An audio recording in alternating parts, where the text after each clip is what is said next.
যায়। তারপরে সে হাসতে থাকে। আমার খাবার যেখানে আমি কাউকে ছাড়বো না। তারপরই মিমির বন্ধু লালটু মিমিকে খুঁজতে খুঁজতে সেই জায়গায় আসে আর সেও সেই খাবারটি খেয়ে ফেলে। তখনই সেখানে সেই ভূতটি আবার এসে হাজির হয়ে যায়। তুই আমার খাবার খেলি? ও, এটা তোমার খাবার? আমি তো জানতাম না।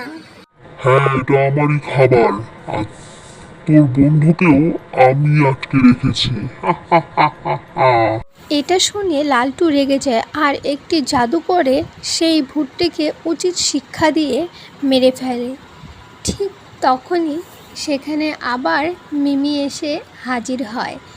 আর এখানেই এই গল্পটি শেষ হয়ে যায়। তোমাদের এই গল্পটি কেমন লাগলো সেটি অবশ্যই বলো। আর আমার চ্যানেলে যদি নতুন হয়ে থাকো তো লাইক, কমেন্ট অ্যান্ড শেয়ার আর সাবস্ক্রাইব করে রেখো।